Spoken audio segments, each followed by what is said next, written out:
आज हम B fourth semester political science के पेपर वेस्टर्न पॉलिटिकल थॉट की यूनिट 6 शुरू करने जा रहे हैं। तो सबसे पहले मैं आपको बता दूं, ये वीडियो चाहे आपका पेपर थ्योरी का हो एमसीक्यू का, दोनों के लिए बहुत इंपॉर्टेंट होने वाली है। मैं आपको थ्योरी करवाऊंगा और थ्योरी में ही आपके सारे एमसीक्यूज कवर होंगे। प्रत्येक टॉपिक के बाद मैं मोस्ट रिपीटेड एमसीक्यूज भी लूंगा जो कि पेपर में हर साल रिपीट हुए हैं। तो वीडियो का एंड तक जरूर देखना, एक भी वीडियो मिस मत करना। चैनल पर नया है तो चैनल को सब्सक्राइब कर लीजिए। पीडीएफ के लिए आप हमें टेलीग्राम पर मैसेज कर सकते हैं। यूनिट 6 में हमें पढ़ना टीएच ग्रीन के बारे में, हीगल के बारे में और कार्ल मार्क्स के बारे में। तो चलिए बिना देरी के शुरू करते हैं आज की unit B fourth semester political science की। प्रस्तावना देखते हैं सबसे पहले, उसके बाद हम शुरुआत करेंगे टीएच ग्रीन से। प्रस्तावना जरूर देखिए पहले। 19वीं शताब्दी में पाश्चात्य राजनीतिक विचारधारा वेस्टर्न पॉलिटिकल थॉट का स्वरूप अत्यंत विकसित हुआ। इस काल में राज्य, समाज, स्वतंत्रता और आर्थिक संरचना को केवल सैद्धांतिक रूप से नहीं बल्कि व्यवहारिक और वैज्ञानिक दृष्टिकोण से भी समझा गया। इस युग में 3 प्रमुख विचारधाराएं उभर कर सामने आई। याद रखना कौन कौन सी। पहली थी नैतिक उदारवाद जिसे ग्रीन ने दी थी, दूसरी थी आदर्शवाद जिसे हीगल ने दी थी, और तीसरी थी वैज्ञानिक समाजवाद जिसे कार्ल मार्क्स ने दी थी। तो पहले याद रखना कौन कौन सी विचारधाराएं थी और उनको किसने दिया है। तो नैतिक उदारवाद ग्रीन की है, आदर्शवाद हीगल की है, वैज्ञानिक समाजवाद मार्क्स की विचारधारा है। इन विचारकों ने यह स्पष्ट किया कि राज्य का उद्देश्य केवल शासन करना नहीं है बल्कि मानव जीवन को नैतिक, संगठित और न्यायपूर्ण बनाना है। तो चलिए देखते हैं यहाँ से सबसे पहले टीएच ग्रीन के बारे में। इनका परिचय देखेंगे, इन्होंने कौन से सिद्धांत दिए, किसके बारे में, राज्य के बारे में क्या कहा, ये सब हम शुरू करते हैं। टीएच ग्रीन का जन्म 1836 ईस्वी में इंग्लैंड में हुआ था। वे ऑक्सफोर्ड विश्वविद्यालय में प्रोफेसर थे और ब्रिटिश आदर्शवाद के प्रमुख विचारक माने जाते हैं। ग्रीन का संबंध आदर्शवाद आइडियलिज्म से था, लेकिन उन्होंने उदारवाद को नया रूप दिया है। ये याद रखना टीएच ग्रीन का जन्म कब हुआ था, 1836 ईस्वी में इंग्लैंड में हुआ था। आगे देखते हैं, ग्रीन की प्रसिद्ध कृति है lectures on the principle of political obligation. Green का निधन 1882 ईस्वी में और हो गया था। तो ये सबसे पहले मैं बता दूं आपको, जिसके भी कोई भी पुस्तक है कृतियां उनको जरूर याद करके जाना पेपर में, और चाहे तो आप नोट्स भी बना सकते हैं कृतियों का अलग अलग। तो lectures on the principle of political obligation green की प्रसिद्ध कृति थी। विचारधारा में नैतिक उदारवाद देखते हैं सबसे पहले। मॉरल लिबरलिज्म का इन्होंने आलोचना नहीं मतलब इनको बताया है। ग्रीन ने पारंपरिक उदारवाद क्लासिकल लिबरलिज्म की आलोचना की, जो केवल न्यूनतम राज्य और व्यक्तिगत स्वतंत्रता पर जोर देता है। इन्होंने मॉरल लिबरलिज्म को आगे बढ़ाया है। ग्रीन के अनुसार व्यक्ति का विकास केवल असंभव नहीं है, समाज और राज्य की सहायता आवश्यक है। अर्थात इन्होंने क्या कहा, व्यक्ति का विकास अकेले संभव नहीं है, उसके लिए समाज और राज्य की साथ साथ आवश्यकता होती है। इसलिए ग्रीन ने मोरल लिबरलिज्म अर्थात नैतिक उदारवाद का समर्थन किया है, व्यक्ति के नैतिक और सामाजिक विकास को महत्व दिया है।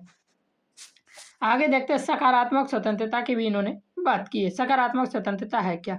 ग्रीन के अनुसार स्वतंत्रता का वास्तविक अर्थ है ऐसी परिस्थितियां जिसमें व्यक्ति अपने नैतिक और बौद्धिक विकास कर सके, इसलिए वो क्या कहते हैं, उसे स्वतंत्रता कहते हैं। इसलिए स्वतंत्रता केवल बंधनों का अभाव नहीं बल्कि नैतिक आत्म विकास है। ये किसने कहा था? तो टीएच ग्रीन ने कहा था। मोरल सेल्फ डेवलपमेंट, ये टीएच ग्रीन के शब्द हैं, याद रखना। स्वतंत्रता का उद्देश्य भी इन्होंने बताया। ग्रीन के अनुसार स्वतंत्रता का अंतिम लक्ष्य नैतिक पूर्णता, मोरल परफेक्शन है, यानी स्वतंत्रता का उपयोग व्यक्ति अपने चरित्र और समाज के सुधार के लिए करे। राज्य का स्वरूप और उद्देश्य कैसा था टीएच ग्रीन के अनुसार, ये भी देखते हैं।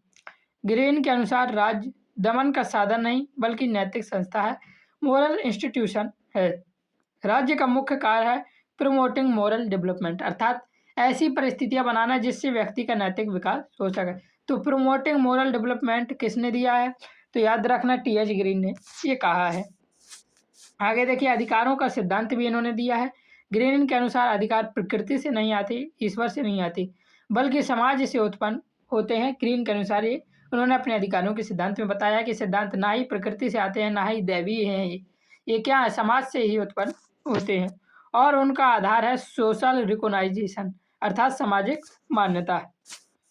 आगे दिया हुआ है, इसलिए अधिकार तभी मीनिंगफुल है जब हम समाज उन्हें स्वीकार करे। आगे दिया हुआ, राज्य का हस्तक्षेप कैसा होना चाहिए? ग्रीन ने लेसेज फेयर नीति अपनाई, पूर्ण स्वतंत्र बाजार की आलोचना की है। ग्रीन के अनुसार लिमिटेड बट नेसेसरी इंटरवेंशन, अर्थात राज्य का हस्तक्षेप ना हो तो बहुत ज़्यादा होना चाहिए, ना ही पूरी तरह अनुपस्थित और ना ही पूरी तरह होना चाहिए। राज्य का हस्तक्षेप ना तो बहुत ज़्यादा होना चाहिए और ना ही पूरी तरह अनुपस्थित होना चाहिए। ये किसने कहा था? टी.एच. ग्रीन ने कहा था। लिमिटेड बट नेसेसरी इंटरवेंशन, इन्होंने ये कहा है। व्यक्ति और राज्य का संबंध कैसा होता है ग्रीन के अनुसार? देखते हैं। ग्रीन के अनुसार व्यक्ति और राज्य विरोधी नहीं बल्कि एक दूसरे के पूरक हैं। अब टी.एच. ग्रीन से जो हर साल रिपीट हुए एमसीक्यूज उनको देखते हैं। इन एमसीक्यूज को मिस मत करना, थ्योरी को सबसे पहले अच्छे से जरूर पढ़ें। सबसे ज़्यादा एमसीक्यूज वहीं से आपको मिलने को देखने वाले हैं। यहाँ से 70-80% ये जो मैंने रिपीटेड लिए यहाँ से कवर होंगे, लेकिन थ्योरी से आप 100% स्कोर कर पाएंगे। टी.एच. ग्रीन का जन्म कब हुआ? तो इसका हमारा सही आंसर हो जाएगा 1836 में टी.एच. ग्रीन का जन्म हुआ था। आगे दिया हुआ है ग्रीन किस विचारधारा से संबंधित है? तो इसका हमारा सही आंसर हो जाएगा ग्रीन आदर्शवाद विचारधारा से संबंधित है। अगला प्रश्न है हमारा ग्रीन की प्रसिद्ध कृति कौन सी है? तो इसका हमारा सही आंसर हो जाएगा lectures on the principle of political obligation, green की एक प्रसिद्ध कृति है। अगला प्रश्न है हमारा ग्रीन किस प्रकार के उदारवाद के समर्थक हैं? तो इसका सही आंसर हो जाएगा ये मॉरल लिबरलिज्म के समर्थक है। तो कैसे हैं? मॉरल लिबरलिज्म के समर्थक है ग्रीन, याद रखना। आगे देखिए दिया हुआ है पॉजिटिव फ्रीडम का अर्थ क्या है? तो इसका हमारा सही आंसर हो जाएगा पॉजिटिव फ्रीडम का अर्थ है नैतिक आत्म विकास। आगे दिया हुआ है ग्रीन के अनुसार स्वतंत्रता का उद्देश्य क्या है? तो ग्रीन के अनुसार स्वतंत्रता का उद्देश्य नैतिक पूर्णता है, अर्थात नैतिक विकास होना ही ग्रीन के अनुसार स्वतंत्रता का उद्देश्य है। अगला इंपॉर्टेंट है, very very very very important. Green के अनुसार अधिकार का स्रोत क्या है? तो ग्रीन के अनुसार अधिकारों का स्रोत समाज है, ना ही प्रकृति है, ना ही ईश्वर है, ये ग्रीन ने कहा था। आगे दिया हुआ है ग्रीन के अनुसार राज्य क्या है? तो ग्रीन के अनुसार राज्य एक नैतिक संस्था है, याद रखना। ये किसने कहा था? टी.एच. ग्रीन ने कहा था। अगला प्रश्न है हमारा ग्रीन किस नीति की आलोचना करता है? तो ग्रीन लेसेज फायर नीति की आलोचना करता है। आगे देखिए और आखिरी एमसीक्यू है जो कि टी.एच. ग्रीन से रिलेटेड है। इसके बाद हम अगले विचारक के बारे में पढ़ेंगे। ग्रीन के अनुसार व्यक्ति और राज्य का संबंध कैसा है? तो ग्रीन के अनुसार व्यक्ति और राज्य का संबंध पूरक है, ना कि विरोधी है। तो इसका सही आंसर बी ऑप्शन। अब अगले विचारक आते हैं J.W.F. हीगल। हीगल के बारे में हम इसमें देखेंगे। हीगल का जन्म 1770 ईस्वी में जर्मनी में हुआ। वे जर्मन आदर्शवाद के प्रमुख दार्शनिक थे। हीगल का निधन 1831 ईस्वी में हुआ। तो यहाँ से सबसे पहले याद रखना हीगल का जन्म 1770 ईस्वी में जर्मनी में हुआ था। ये जर्मन आदर्शवाद के प्रमुख दार्शनिक थे। हीगल का निधन 1831 ईस्वी में हुआ है। इनकी प्रमुख कृतियों में से फेनोमेनोलॉजी ऑफ स्पिरिट और फिलॉसफी ऑफ राइट दो प्रमुख कृतियां हैं, याद रखना। आगे देखिए आदर्शवाद। आदर्शवाद पर क्या टी.एच. ग्रीन वो हीगल के क्या इन्होंने कहा है उसके बारे में देखते हैं। हीगल के अनुसार वास्तविकता का आधार भौतिक वस्तुएं नहीं बल्कि विचार हैं, यानी दुनिया विचारों के विकास से चलती है। ये किसने कहा था? तो हीगल ने कहा था। इन्होंने द्वंद्वात्मक पद्धति भी दी और यहाँ से क्वेश्चन आएगा ही आएगा। हीगल ने विकास की प्रक्रिया को 3 चरणों में समझाया है, थीसिस, एंथिसिस और सिंथेसिस। और इनका मतलब कि क्रम भी पूछ लिया जाता है, तो पहले थीसिस है, फिर एंथिसिस है और फिर सिंथेसिस है। ये याद रखना, एमसीक्यूज में इनका क्रम बार बार पूछा गया है। इतिहास का सिद्धांत भी दिया है। हीगल के अनुसार इतिहास केवल घटनाओं का क्रम नहीं बल्कि विचारों का विकास है। इसका चालन वर्ल्ड स्पिरिट विश्व आत्मा करती है, याद रखना। आगे दिया हुआ राज्य का स्वरूप। हीगल के अनुसार राज्य का स्वरूप कैसा होना चाहिए? सर्वोच्च नैतिक संस्था है हीगल के अनुसार राज्य, याद रखना। और पृथ्वी पर ईश्वर की अभिव्यक्ति है नैतिक संस्था, इसलिए राज्य सर्वोच्च है और व्यक्ति उसके अधीन है, ये हीगल का मानना था। आगे है स्वतंत्रता का सिद्धांत भी हीगल ने दिया। सच्ची स्वतंत्रता का अर्थ है राज्य के कानून का पालन करना, क्योंकि कानून समाज की सामूहिक बुद्धि का प्रतिनिधित्व करते हैं, ये हीगल ने कहा था। नैतिक जीवन में इनका क्या रोल रहा है? तो हीगल ने नैतिक जीवन को 3 भागों में बांटा है, फैमिली, सिविल सोसाइटी और राज्य। परिवार जो होता है उस पर उसको प्रेम पर आधारित बताया है, नागरिक समाज को स्वार्थ पर आधारित और राज्य को नैतिक एकता का प्रतीक बताया है हीगल ने। आगे दिया है नागरिक समाज का स्थान। नागरिक समाज परिवार और राज्य के बीच स्थित होता है और इसका आधार क्या है? स्वार्थ, सेल्फ इंटरेस्ट नागरिक समाज का स्वार्थ है। आगे दिया हुआ शासन प्रणाली। हीगल ने संवैधानिक राजतंत्र का समर्थन किया है, याद रखना। अब इससे रिलेटेड एमसीक्यू जो कि पेपर में बार बार रिपीट हुए हैं। तो ये हीगल का जन्म कब हुआ था? मैंने आपको बताया हीगल का जन्म 1770 ईस्वी में हुआ था। आगे दिया हुआ है हीगल किस विचारधारा से संबंधित हैं? तो हीगल आदर्शवाद विचारधारा से संबंधित हैं। अरे ये सारे इंपॉर्टेंट एमसीक्यूज हैं, इनको बिल्कुल भी मिस मत करना। मैंने आपको कहा था डायलेक्टिकल मेथड में कौन सा सही क्रम है, ये याद रखना। तो इसका हमारा सही आंसर हो जाएगा थीसिस, एंथीसिस और सिंथेसिस, ये इसका सही क्रम है। आगे दिया हुआ है हीगल के अनुसार वास्तविकता का आधार क्या है? तो हीगल के अनुसार वास्तविकता का आधार विचार है, याद रखना, बहुत इंपॉर्टेंट है ये एमसीक्यू। अगला प्रश्न है हीगल के अनुसार राज्य क्या है? तो हीगल के अनुसार राज्य एक सर्वोच्च नैतिक संस्था है, आर्थिक संस्था नहीं है, सामाजिक संस्था नहीं है, नैतिक संस्था है, लेकिन नैतिक संस्था में भी सर्वोच्च नैतिक संस्था है। अगर सी ऑप्शन नहीं होता तो इसका सही आंसर बी ऑप्शन हो जाता, लेकिन सी ऑप्शन होने की वजह से इसका सही आंसर है सर्वोच्च नैतिक संस्था है हीगल के अनुसार राज्य। अगला प्रश्न है very very very very important, Hegel के अनुसार स्वतंत्रता का अर्थ क्या है? तो इसका हमारा सही आंसर हो जाएगा कानून का पालन करना। हीगल के अनुसार सच्ची स्वतंत्रता का अर्थ है। बहुत बार ये क्वेश्चन पूछा गया, वेरी वेरी इंपॉर्टेंट। अगला प्रश्न दिया हुआ है हीगल के अनुसार इतिहास क्या है? तो हीगल के अनुसार इतिहास विचारों का विकास है। इतिहास से विचारों का विकास होता है, ये हीगल ने कहा था। आगे देखिए दिया हुआ है एथिकल लाइफ में कौन शामिल नहीं है? तो एथिकल लाइफ में कौन शामिल नहीं था? तो इसका सही आंसर हो जाएगा अर्थव्यवस्था शामिल नहीं थी। परिवार, नागरिक समाज और राज्य शामिल थे। परिवार से प्यार होता है, नागरिक स्वार्थ का होता है। अगला प्रश्न है हमारा सिविल सोसाइटी किसके बीच स्थित होती है? तो सिविल सोसाइटी समाज और राज्य के बीच नहीं, परिवार और राज्य के बीच स्थित होती है सिविल सोसाइटी, याद रखना। अगला प्रश्न है हमारा हीगल किस शासन प्रणाली का समर्थक था? तो हीगल है वह संवैधानिक राजतंत्र शासन प्रणाली के समर्थक हैं, याद रखना, वेरी वेरी वेरी इंपॉर्टेंट है ये, इसको पेपर में याद करके जरूर जाएं। इस प्रकार हीगल से रिलेटेड सारे एमसीक्यूज खत्म हुए। अगले जो विचारक आते हैं उनका नाम है कार्ल मार्क्स। इनसे बहुत ज़्यादा प्रश्न पूछे गए हैं, इसलिए कार्ल मार्क्स को बहुत अच्छे से पढ़ के जाना। कार्ल मार्क्स का जन्म 1818 ईस्वी में जर्मनी में हुआ था। वे वैज्ञानिक समाजवाद के जनक थे। तो ये कार्ल मार्क्स किस समाजवाद के जनक थे? तो वैज्ञानिक समाजवाद के जनक थे। जन्म जर्मनी में 1818 ईस्वी में हुआ था।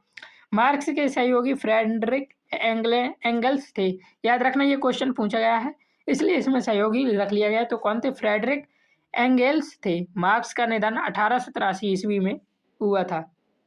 जन्म और मृत्यु भी याद रखना। मार्क्स की प्रमुख कृतियां कौन कौन सी है? तो दास कैपिटल और कम्युनिस्ट मैनिफेस्टो, ये दो क्या है मार्क्स की प्रमुख कृतियां हैं।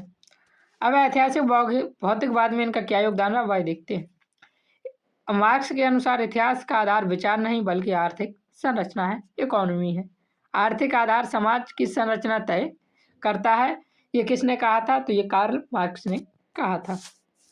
वर्ग संघर्ष, मार्क्स के अनुसार इतिहास वर्ग संघर्ष का इतिहास है। मुख्य वर्ग पूंजीपति और मजदूर वर्ग होते हैं। इंग्लिश में इनको मुख्य रूप से पूछा जाता है, तो वर्ग वैसीय और प्रोट्रेट इनके मुख्य वर्ग माने गए हैं वर्ग संघर्ष। आगे देखिए दिया हुआ है अधिशेष मूल्य सर्व प्लस वैल्यू क्या है? पूंजीवाद में मजदूर को उसके श्रम का पूरा मूल्य नहीं मिलता, यही अंतर सर्व प्लस वैल्यू कहलाती है। तो सर्व प्लस वैल्यू क्या है? तो मजदूरों को उनके श्रम का मूल्य ना मिलना सर्व प्लस वैल्यू है। Very very very very important MCQs है ये, मतलब ये क्वेश्चन बार बार पेपर में पूछा गया है और यही शोषण का आधार माना है इसने कार्ल मार्क्स ने। राज्य का स्वरूप कैसा होना चाहिए? मार्क्स के अनुसार राज्य एक शोषण साधन है जो पूंजीपति वर्ग के हितों की रक्षा करता है। आगे देखिए क्रांति के सिद्धांत भी बताए मार्क्स ने। पूंजीवाद का अंत क्रांति अर्थात रेवोल्यूशन से होगा और यह क्रांति प्रोलेटरेट अर्थात मजदूर वर्ग द्वारा लाई जाएगी, ये किसने कहा था? मार्क्स ने कहा था, याद रखना। आगे दिया हुआ है समाजवाद का स्वरूप। मार्क्स ने साइंटिफिक सोशलिज्म का समर्थन किया है जो वैज्ञानिक विश्लेषण पर आधारित है। ना कि कल्पना पर। मार्क्स पर सबसे अधिक प्रभाव हीगल का था, याद रखना। मार्क्स पर किसका प्रभाव था? तो हीगल का प्रभाव मार्क्स पर था। अब कार्ल मार्क्स से रिलेटेड एमसीक्यूज देख लेते हैं। ये छोटा सा कार्ल मार्क्स का चैप्टर है, लेकिन यहाँ से बहुत ज़्यादा एमसीक्यूज पूछे जाते हैं। हीगल से भी पूछे जाते हैं, लेकिन कार्ल मार्क्स से थोड़ी ज़्यादा पूछ लिए जाते हैं। कार्ल मार्क्स का जन्म कब हुआ? ये जो क्वेश्चन है ये बार बार पूछे जाते हैं। क्वेश्चन कम है लेकिन बार बार रिपीट हुए हैं। कार्ल मार्क्स का जन्म कब हुआ? तो याद रखना, कार्ल मार्क्स का जन्म 1818 ईस्वी में हुआ था। अगला प्रश्न दिया हुआ है, कार्ल मार्क्स किस विचारधारा के जनक थे? तो यह वैज्ञानिक समाजवाद के जनक थे। अगला प्रश्न है, मार्क्स की प्रसिद्ध पुस्तक कौन सी है? तो मार्क्स की प्रसिद्ध पुस्तक है दास कैपिटल, याद रखना। अगला प्रश्न हमारा दिया हुआ है, हिस्टोरिकल मटेरियलिज्म का आधार क्या है? तो हिस्टोरिकल मटेरियलिज्म का आधार अर्थव्यवस्था है। आगे देखिए, मार्क्स के अनुसार इतिहास क्या है? तो मार्क्स के अनुसार इतिहास क्या है? तो यह वर्ग संघर्ष का इतिहास है मार्क्स के अनुसार। अगला प्रश्न दिया हुआ है, बर्गयोशी किसे कहा जाता है? तो बर्गयोशी किसे कहा जाता है? पूंजीपति वर्ग को बर्गयोशी कहा जाता है। अगला प्रश्न है, प्रोलेटारिएट कौन है? तो प्रोलेटारिएट कौन है? मजदूर वर्ग को प्रोलेटारिएट कहा जाता है। देखिए, surplus value very very very very important MCQs है। सरप्लस वैल्यू क्या है? शोषण का अधिकार है, जहाँ पे मजदूर को उसके श्रम के आधार पर उसको उसका वेतन नहीं मिलता है या मूल्य नहीं मिलता है। मार्क्स के अनुसार राज्य क्या है? तो मार्क्स के अनुसार राज्य क्या? शोषण का आधार है या शोषण का साधन है। ये याद रखना, बहुत इंपॉर्टेंट है ये। अगला प्रश्न हमारा दिया हुआ, मार्क्स के अनुसार पूंजीवाद का अंत कैसे होगा? तो क्रांति से होगा। और ये क्रांति कौन लाएगा? तो ये मजदूर वर्ग क्रांति लाएगा, उसी क्रांति से पूंजीवाद का अंत होगा, ये कार्ल मार्क्स ने कहा था। अगला प्रश्न है हमारा, कम्युनिस्ट मैनिफेस्टो कब प्रकाशित हुआ? तो कम्युनिस्ट मैनिफेस्टो कब प्रकाशित हुआ था? तो 1848 में प्रकाशित हुआ था। अगला प्रश्न है, मार्क्स पर किसका प्रभाव था? तो मार्क्स पर GWF हीगल का प्रभाव था। इस प्रकार मैंने आपको यहाँ पे थ्योरी के साथ मोस्ट रिपीटेड और पेपर में हर साल आने वाले एमसीक्यू कंप्लीट करवा दी। चैनल पर नए हैं तो चैनल को सब्सक्राइब कर लीजिए और बेल आइकन दबा लीजिए। पीडीएफ के लिए आप हमें टेलीग्राम पर मैसेज कर सकते हैं। पीडीएफ पेड है, फ्री में बिल्कुल नहीं है। तो यही याद रखना। जय हिंद, जय भारत, राधे राधे।